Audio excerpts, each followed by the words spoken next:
TITAS iaitu Tamadun Islam dan Tamadun Asia merupakan satu kursus yang bertujuan memberi kefahaman tentang setiap elemen ketamaduan iaitu Tamadun Islam dan Tamadun Asia seperti Tamadun Melayu, Tamadun Cina dan Tamadun India dan implikasinya terhadap proses pembangunan negara. Perkataan tamadun digunakan untuk menggambarkan taraf pencapaian kemajuan yang tinggi dalam aspek seperti sains, teknologi, kesenian, pembinaan, agama, falsafah, budaya dan kesusastraan dalam sesebuah masyarakat.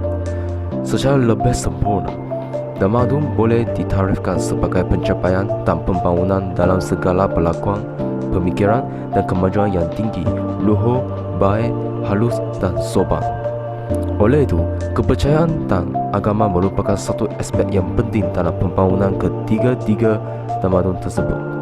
Tamadun Islam dibina atas kerangka agama Islam itu sendiri sebagai auding dan ia terbina atas akidah dan diikat dengan syariah dan akhlak.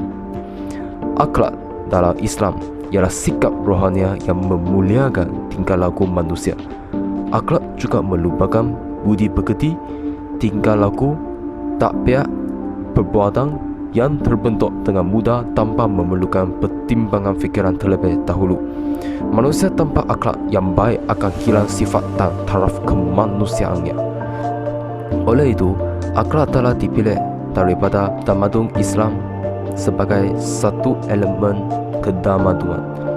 Elemen akhlak ini telah digunakan dalam kajian tentang berlakunya isu semasa iaitu penyalahgunaan data dalam kalangan remaja di Malaysia. Sesi terbuka telah dijalankan dalam kalangan masyarakat Malaysia yang beragama Islam dan Buddha untuk mengkaji mereka terhadap kefahaman elemen akhlak dengan isu penyalahgunaan data.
Okay.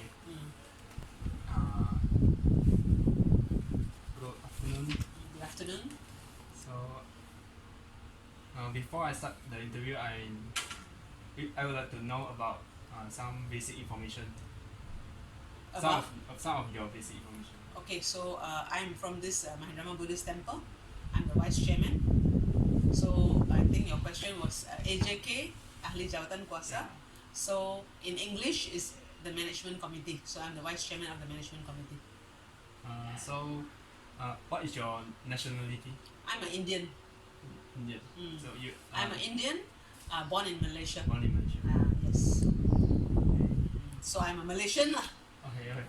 So because Malaysian, you have Chinese, Malay, Indian, and others, right? So I'm a Malaysian, but my race is religion. So race is Indian. May I know your full name? Surya Dharamdas. Okay. What is your current career? I'm in IT. IT. We'll start the question. Let's Okay. get straight into the question. Okay, sure. What does morality mean to you? It's a very broad question, morality. So I will explain to you from Buddhist perspective. So in Buddhist perspective, the word that we use is sila, S-I-L-A, which means morality or virtue or precept. Okay, so in Buddhism, for common people like you and I, we are expected to observe the 5 precepts or the 5 rules, right? Every day, not to kill, not to steal, not to tell lies, avoid sexual misconduct, and avoid intoxication that cause heedlessness. So that's for common people. Then for, let's say, maybe you're a monk, right, wearing the yellow robe, you're a full-time monk, and so on. There's 227 precepts to follow.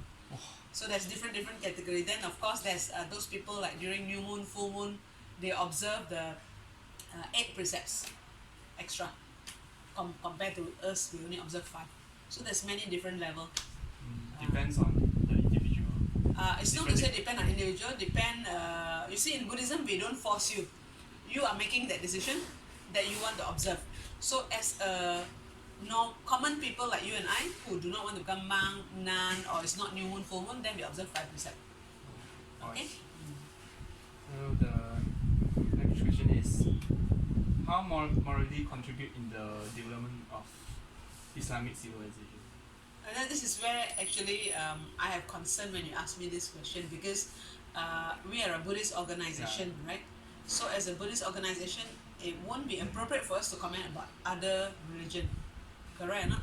Because the other religion may have a different set of moral value to observe. But in my personal opinion, not the organization, in my personal opinion, I believe every religion has its set of moral rules or values to observe. So in that manner, I'm quite confident that each of the religion leaders do their best to make sure that their followers observe those moral value. So the next question is about the current issue. Why does the problem of drug abuse arise in religion? Well, drug abuse is another very broad question, right? Drugs, first of all, it will depend, are they easily available or are they not easily available, right? So if they're easily available, maybe because of the neighboring countries, maybe, again, this is my personal opinion only, based on my limited knowledge of this. Maybe it's easy for people to bring in or smuggle in illegally, then it becomes very easily available, right? Yeah. The other thing is, of course, it depends on people want to look for a shortcut if they face some problem, some challenge, and then they feel that maybe by taking drug I can forget about my trouble, forget about my problems. So sometimes people are not aware there are better ways to address their problem rather than going by the shortcut. So that could be one of the way why we have drug abuse. So the next question is, why does the drug abuse problem usually occur in among teenagers? Okay, so again, this is going to be my personal opinion. Basically, when you grow up from a baby to a child to a teenager to adult, it's different phases of life, right?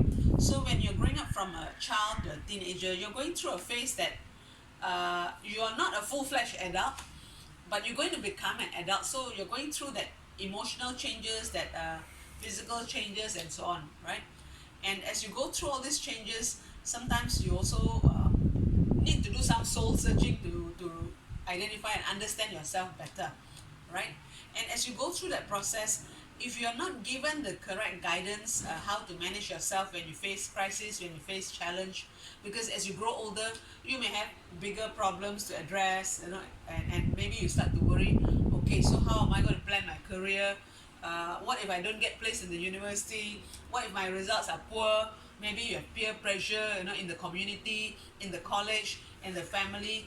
And so, at that level, when you reach with so many challenges, you just don't know where to go to, and you may want to resort to some of this kind of a way out, which may not be the best way. So is it the emotion of teenager is not so stable if compared to full-fledged adult? We cannot say not so stable, because it also depends on the individual, right? Different people have different upbringing based on who they associate with, their family members, their parents, maybe their religious support.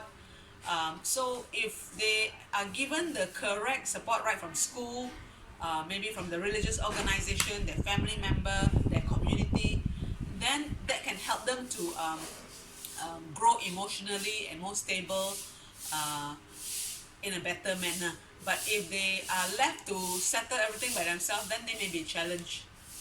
Yeah. Alright. Do you the next question is: do you think drug abuse is a threat to the safety in Malaysia?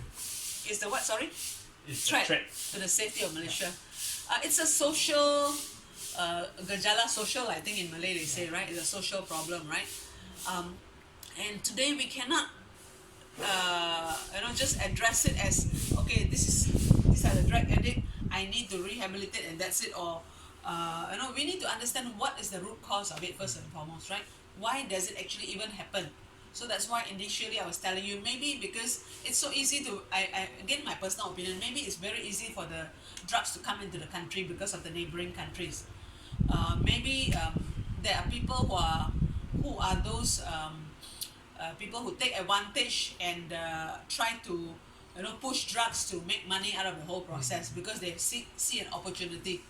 So when these things happen and the youth are impacted, it doesn't help the nation to grow intellectually, but rather a portion of your youth are wasting their life going through the process of being a drug addict and then need to go through rehabilitation and so on. So probably we need to spend a bit more time to understand the root cause of it first. This may be an initiative from the government to proactively look at it. I believe there's some discussion, I've heard it on the news before. Yeah. Based on your experience, do you think the use of drug is because of fall of morality? First and foremost, I need to ask you, how do you define morality? What would your answer be if I ask you? Just like how you act, the way you behave. Correct, right? So actually, it's not so much of the way you behave. In my opinion, it is more how do you handle crisis, right? How do you handle crisis when you encounter a problem? Where do you go to? Who do you go to, right? If you know how to handle crisis, you know how to go to the proper channel. You have a proper support group. You won't do things wrong. Very simple. So, do you think the recovery of morality can overcome the problem of drug abuse? So if you have a strong foundation Yeah. and you have a strong support group, then like I mentioned earlier, if we understand that root cause and we address that root cause, then you won't have this problem in the first place. Because it's just like if you have a strong foundation, just like a tree, right? If the tree is planted and very strong, the roots, no matter how strong the wind, the tree won't fall down, right? So if your moral value is strong, just like the tree that is very strong with the roots in the good soil, then nothing can shake it. But if you're a very weak tree, right, your roots are not strong, the wind come, you will topple. So if your moral value is not strong, you will easily sway to the other side. That's So as simple as that. it's able to overcome. It's able to, but you must come up with a proper method how to build that strong foundation, so that you're not shaken. So the last question is impose punishment. And what management? Impose punishment. Post punishment. Is a better way to solve the problem of drug abuse. Okay, Do you think how would, okay, I need to ask you back this question. How do you explain what is post punishment? Impose punishment like what's that? The drug give punishment to the drug addict. So actually, I will look at it this way. I don't think so. It's again my personal opinion. I don't think so. It's a issue of the drug addict. That's why I keep on emphasizing. We need to understand the root cause, right? If we understand the root cause, then we address that root cause, and then we make sure we have got strong system to build good moral values in the youth, so that they are not shaken or follow the wrong direction easily. And this has to be done collectively, not just from one religion or one youth group. It has to be a collective effort, probably with NGOs, with government, with industry, everybody together in the community. And then you can collectively support all the youth of the different races, of the different religion, and collaborate together to address this problem. So the main point is we need to find out what is the root cause. Yes. So it doesn't mean that something bad has already happened. Let's say that let's say if you are a drug addict and I punish you, that's going to solve the problem. That's not going to solve the problem, because I need to understand why did you become a drug addict in the first place, right? Maybe you had a problem, you have nobody to go to talk about your problem, to get counseling, so that you can overcome instead of going to drugs, right or not? So if you had proper counseling, proper support group, proper guidance, so that you know if I have a problem, who can I go to go and talk about it, get advice? Who can support me in case this is a difficult problem? Then if you have the different range of support group to help you, then you won't go to the wrong way. Okay. So our interview end here, and thank you, Dr. Surya, Thank you. for giving us this opportunity to interview. Okay, most welcome. All the best.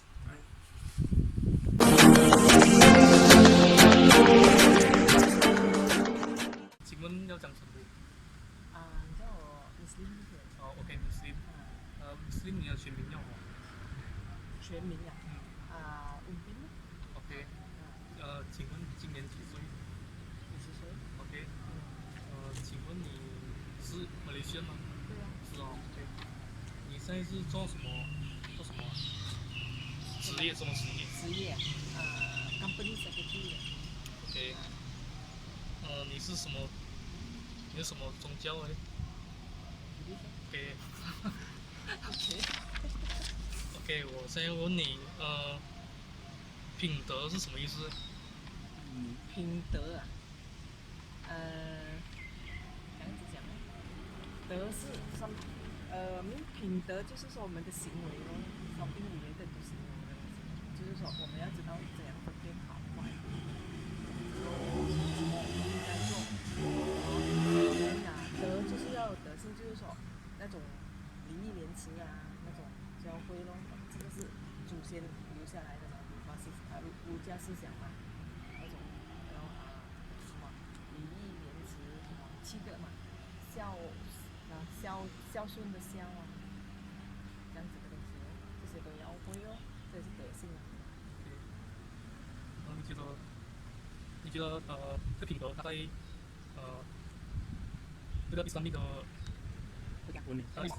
你觉得这个品德在 Islamic 的文明里面，它有什么贡献？Islamic 的文明因为我也不知道清楚 Islamic 是怎么样，他们的文明 in what sense 可能是我所知道他们是 maybe 有练经5次那种吃素不是吃素，这个那个 fasting puasa 那种东西咯，所以其他的我是不大说maybe 这些是他们的宗教的强调的那种那个德性train他们这样子。OK，下一个问题是，你觉得为什么这个毒品的滥用会在马来西亚发生呢？其实我是觉得毒品的滥用并不是说在马来西亚全世界都会有啦。对。不是说马来西亚而已滥用，这个都是因为有这样子讲，有些是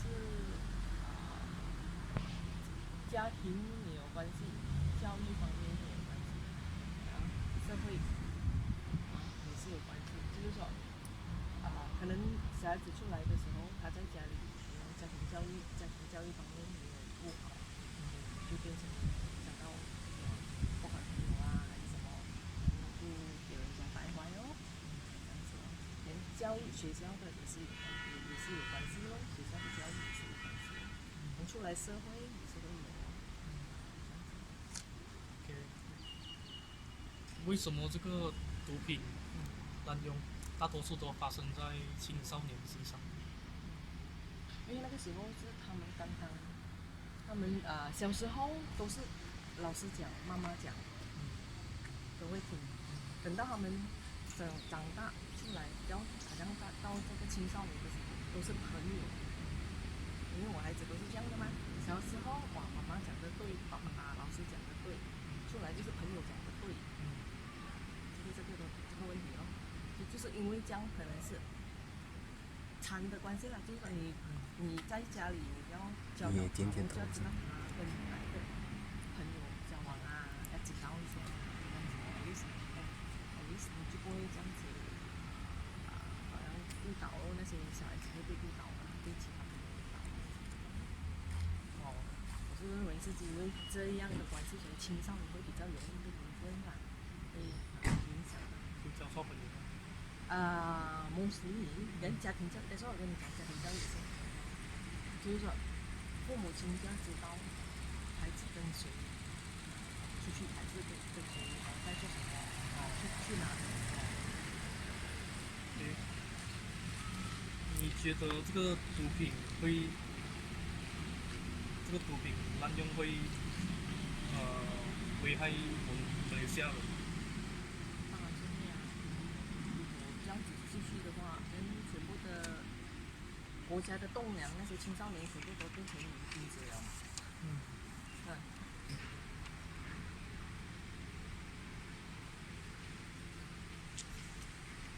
根据你的经验，你觉得这个毒品滥用，会是其中一个导致这个品格？也是其中一个，因为你滥用了毒品，你for example你就是可能假设说一个人他需要上瘾了，他没有钱，他就要去抢啊，或者是逼父母亲啊。你看有时候社会新闻会出来杀父母啊，最近有一个杀他妈妈，要威胁杀他妈妈，为了要还钱，那这些都是种种的影响哦。一个人的品德也会受影响。你觉得如果这个品德，如果有品德的话，能解决掉这个毒品泛滥吗？多多少少也会呢。如果你是有一个宗教信仰，好像是家里的关怀父母亲教他关爱啊这样子的东西，然后孩子应该会慢慢的走向正途咯，就是说会被别人影响，你要给他分析什么是好，什么是坏，因为有时候小孩刚出来青少年呢都是听朋友讲的，以为这个是好的，有时候有些是不会分辨的。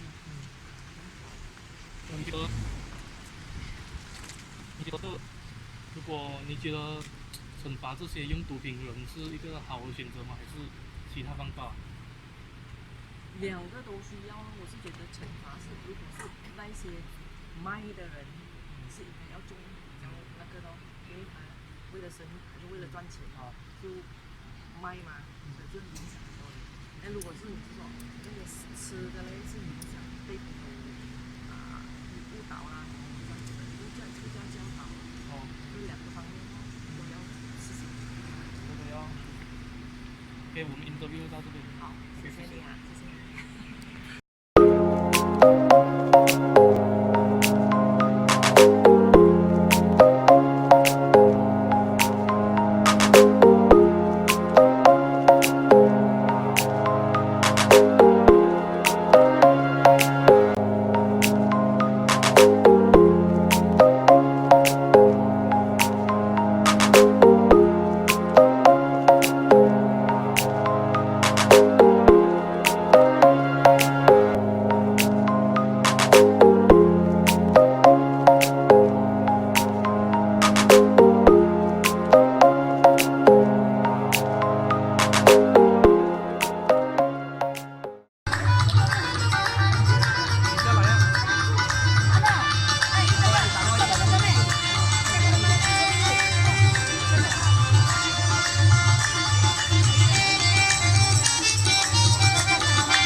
Welcome, you're welcome. So I would like to have some interview with you Please, can. about the element from the Tamadun Islam. Okay. The element is akhlak, MashaAllah. and we will relate this element with our current issue, which is known as the issue perkara dengan harta di kalangan remaja Malaysia. So before we start our interview, I would like to invite you to introduce. My name is Kamuruddin Abdullah. I am the president of Islamic Propagation Society International. I'm the chief bureau Da'wah or Information Center of Masjid Negeri. I'm also Ali Shuro Kerajaan Negeri Pulau Pinang, religious advisor to the state. And what else you want to know? I'm Indian. I'm an Indian, Malaysian. Yeah. May I know your current group? I'm working as a president for the Islamic Propagation Society International, and I'm 51 years old. So I would like to thank you about your introduction to Islam. Then I would like can we start our interview? Please, please. Okay. So my first question is about what is the meaning of akhlak in Taiwan? Akhlak means is a character, behavior. Akhlak means a character and a behavior in relationship with God, in relationship with human being. I give you one example. The Prophet Muhammad, peace be upon him, he never even lied at one time. That is the akhlak. One of the akhlak. Never lie. Never cheat people. So that is akhlak. So it's something like moral. Moral. And respecting the elderly and loving the young is akhlak. So may I know how does this element akhlak contribute in the development of Taiwan? Of course, human behavior, if it's positive, will develop advancement. Human character, human positiveness will build the empire of the country, the command of the country. If human behavior is terrible, worse than an animal, they cannot create civilization, they cannot create empire. So in this akhlaq also come knowledge, wisdom. So these are people who create architecture, who create science. So Muslims was the pioneer of science and architecture in the world because they have the akhlaq with the knowledge, akhlaq with the teacher, akhlaq of their how they live in this world. So before this, I want to ask you, in your opinion, what did you mean that the drug abuse problem is all around in Malaysia? Correct. Even though there's a mandatory death punishment for drug traffickers, and yet this is increased because the demand is there. Why the demand is there?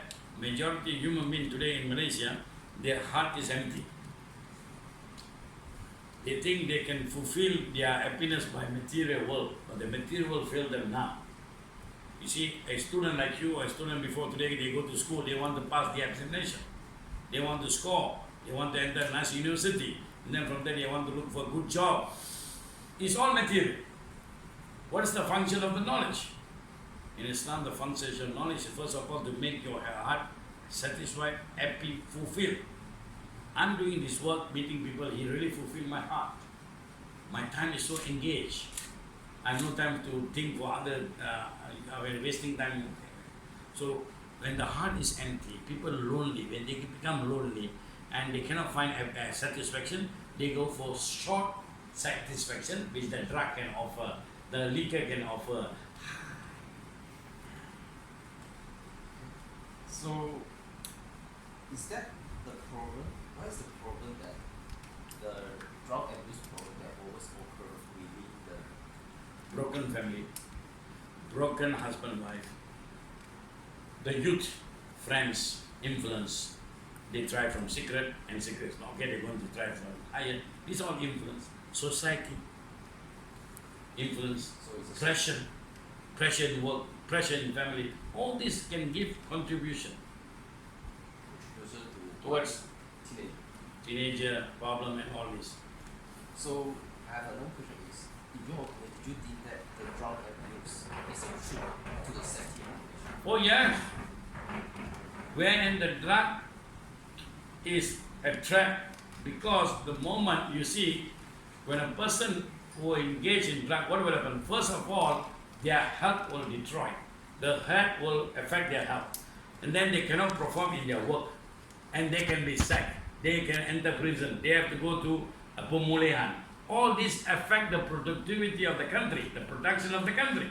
So it's affecting the production of the country, it will affect the economy, and then slowly political strength, the country's sovereignty will be affected. When the enemy attack us, we cannot defend ourselves. So did you think that the problem of drug is due to the fall of the morality? Of course, the fall of Akhlaq, the fall of, they are far away from religion. They are far away from the teaching of religion.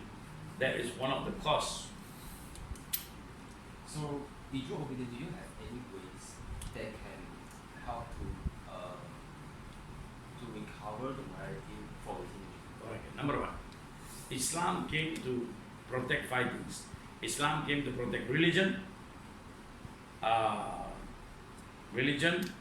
wealth, harta, akal, intellect, lineage, keturunan, and also nyawa, life. So Islam came to protect five. So one of them is akal, intellect.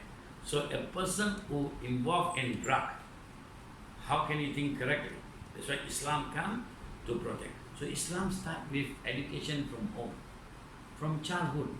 The parents been educating the child, and they children, the mother parents are educated. So Islam solution come from home, education and love. Education and love, and number three, believe in God. Believe in God, and not just believe by tongue, but practicing the belief by praying 5 times a day. Fasting in a month of Ramadan. All this will help to build a character. Reading the Quran in Arabic.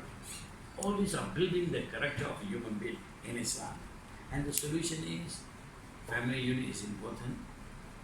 The government must take care of all these basic needs of the Raya, home, house, a basic job for living. That's good. And you see, the Malaysian government have given mandatory punishment for drug trafficking, and they are still there. Why? There's no proper enforcement. So, in your opinion, do you think that the punishment is the best way or the appropriate way? Punishment always comes in Islam as a last resort. Last resort. In Islam, punishment comes as a last resort, never comes first. That's why in the time of Prophet Muhammad, I tell you one beautiful story, and it's proven it's in Tamadun Islam.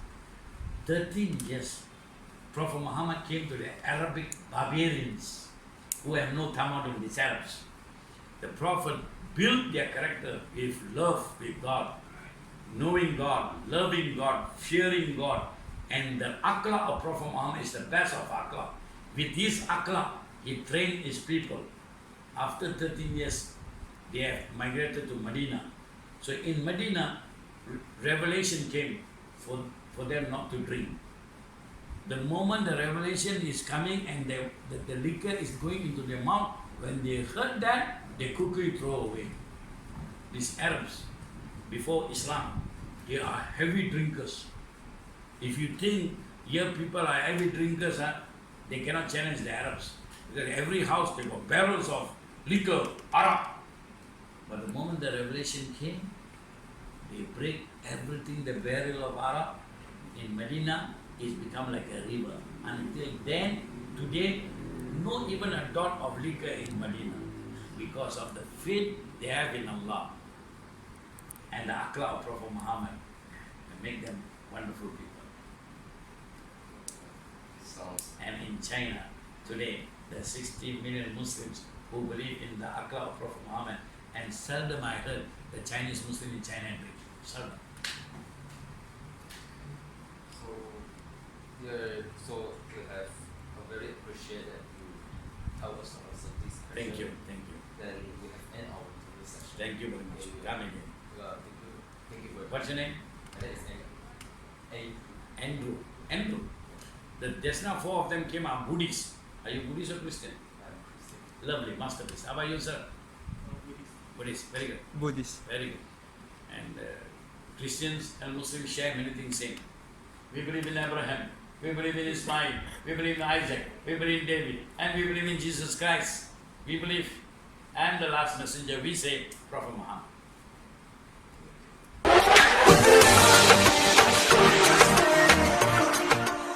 Saya mau tanya, sebelum kita memperkenalkan itu temu buah, saya mau tanya, saya untuk memperkenalkan diri sendiri.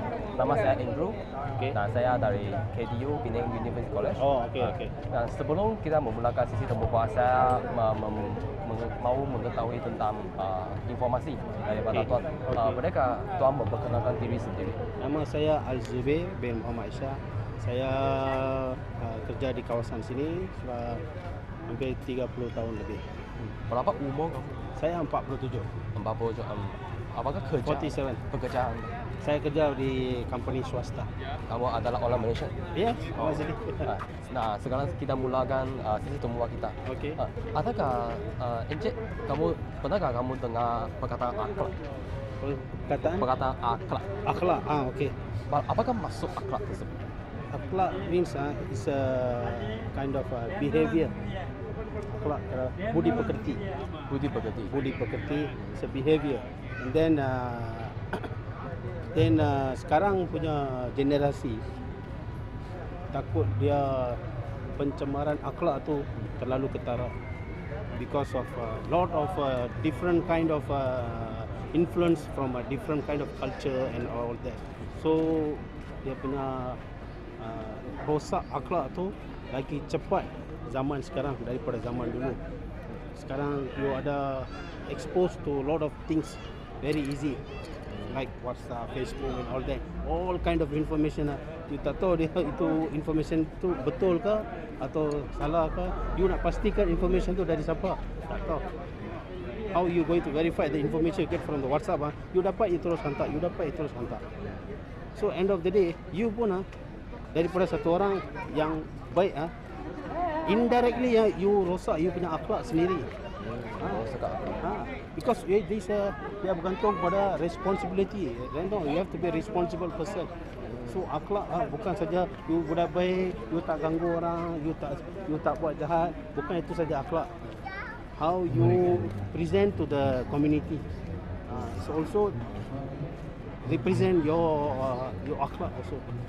Kalau macam ini pada pandangan anda lah, apakah sumbangan, adakah akhlak merupakan satu sumbangan kepada perkembangan tamadun Islam? Ya, mesti, definitely. Because the person represent one community, and the community represent one nation, you know. So kalau satu orang, then you akhlak rosak, then you akan campur dengan orang-orang yang akhlak rosak juga. Then end of the day, satu orang akan jadi 10 orang. 10 orang dia akan rosak lagi satu kawasan. Satu kawasan kalau rosak, dia akan rosakkan satu negeri. Satu negeri kalau rosak, satu negara pun rosak. So dia akan expand. Oh, masukkan kalau kemerosotan akhlak akan mengembangkan berbagai isu semasa. Isu sensitif. Definitely. Kalau macam ini, pada pandangan anda, kenapa isu penyalahgunaan data semakin meluas di Malaysia? Ya, because tak cukup dia punya pengawasan, tak cukup. Kita nak salahkan siapa? Takkan setiap kali kita nak harapkan polis saja. Setiap kali kita nak harapkan jabatan anti dada kan. Itu. Kita nak harapkan dia orang saja, tak boleh, tak cukup. Kita 33 juta penduduk Malaysia. Pegawai yang bertugas dalam satu kawasan berapa orang saja. Ratio mungkin lebih kurang 1000 satu polis. 1000 ataupun 2000 people, you got one police. So kita nak harapkan dia semua orang pun tak boleh. So community ataupun individual, you have to take responsibility. That's why akhlak is very important. If you are a good person, then you campur dengan orang baik, so the environment is good. So if kalau you akhlak tak baik, you campur dengan orang pun yang tak baik, then end of the day, satu orang akan jadi ramai, semua jadi tak baik. Kenapa kebanyakan adalah merupakan remaja yang terlibat dalam penyalahgunaan data? Remaja dia mau adventure. Remaja dia mau adventure, dia tak tahu apa yang baik, apa yang dia semua dia mau try. bila ada as a experienced person ataupun orang yang senior come and tell you, hey, you don't go there, there is a problem there, you don't go. The remaja always will think when you say don't go there, that's the place he want to go. This is always happen one. When you say don't take, they will go and take. You say don't throw, they definitely he will throw. So it's a kind of a reverse psychology, you know. Kalau macam ni, pada pendapat anda, adakah kamu merasa keruntuhan itu akhlak pada remaja merupakan satu punca yang menyebabkan remaja mengambil dada? Kita nak salahkan remaja 100% pun tak boleh, because remaja like a white paper, you know. So dia tak tahu lagi apa yang ni, semua dia mau try saja. So the things are how the remaja got the dada, how he got the things. How we got the things very easily nowadays. Nowadays the dada you can get anyway. You go pub sudah ada punya, you go disco sudah ada punya. You know it to go, even dalam sekolah pun sudah ada. Jadi siapa yang perlu mobile pemantauan individu itu sendiri. So you tak boleh salahkan. Even your parents pun tak tahu dalam bag you ada apa. Unless kalau dia strict parents, dia kalau daily dia check, okay lah. Adakah kita sekarang parents ada check ke dia punya anak pergi sekolah, dia dalam beg ada apa? Memang tidak. Tak ada. Ibu bapa sibuk bekerja. Memang tidak ada. That's nothing. So even though you keluar sekolah, keluar rumah mau pergi sekolah, you dalam beg sekolah ada buku. On the way to sekolah, kalau you naik bus ataupun you naik motor, you campur dengan kawan. You ada kawan yang not very good, dia ada bawa dada. That influence dengan you. So you nak salahkan parents you pun tak boleh. That's why individu itu sendiri. Nowadays, kalau mengatakan sedemikian, pemulihan akhlak adakah merupakan satu langkah yang boleh mengatasi masalah piala itu adalah langkah pertama yang perlu buat. Langkah pertama akhlak tu. Akhlak pemulihan akhlak ataupun budak satu remaja, dia kena sentiasa dalam keadaan yang harmoni, you know. But nowadays it's very difficult because the world now is changing very fast. Now the world is changing very fast. You got exposed to every day, every single minute. Now we are talking. We don't know how many youngsters are now. They are going to in the wrong direction. We don't know. So the person itself, he have to know what is good, what is bad. But nowadays, the youngsters, they are very clever also. No, because you can get the information all in the fingertips like that. So, but how you define the things is which is this one is good, this one sometimes it looks very nice in front of your eyes, you know, but it's very bad for your health. So you have to know. Kalau macam ini, pada pandangan anda lah, adakah kamu merasa penyalahgunaan dalam kalangan remaja merupakan satu ancaman keselamatan kepada Malaysia? Of course, bila remaja dia easily can get the dada, he will be more vulgar, you know. Dia tak mau dengar cakap siapa pun. Dia mau control everything. He don't care about the law anymore already. If remaja all that's why now you see a lot of remaja always involved in the rampage and the penyalahgunaan dada, gaduh lah, extremism, you know, gangsterism. Semua remaja saja. Orang tua jadi gangster, yang remaja jadi gangster. No, they race kereta, race motor, highway, semua macam-macam dia jadi. Orang baik bawa motor, orang yang mabuk dia pergi hantam. Like recently yesterday ya kan. Tengok, you see Georgetown, polis hampir-hampir polis tu. Pasal and check tengok, remaja tu baru umur 27 tahun. Dia umur baru 27 tahun, dia mabuk, dia bawa kereta. So, kalau macam ni, adakah kamu berasa menjatuhkan hukuman kepada penakit merupakan satu langkah yang sesuai untuk mengatasi masalah ini? Sometimes kita buat penyedaran itu langkah pertama. Then depends dia punya kesalahan, berat kesalahan itu. But end of the day you kena ada juga satu hukuman yang berat juga. Walaupun sekarang kita ada kalau bawa macam ganja ke apa-apa, beberapa gram saja akan dijatuhkan hukuman gantung. Law is there. Law is there. But who want to follow? Who scared? Every day kita tengok paper. Excuse. Airport dia orang tangkap case, ada orang bawa seludup dada. So, we have so many sophisticated things, instrument dia orang tangkap. But still, the things coming in. You cannot stop the bad things, you know. But you can avoid the things. If you have a good akhlak, you know if you're smoking is bad.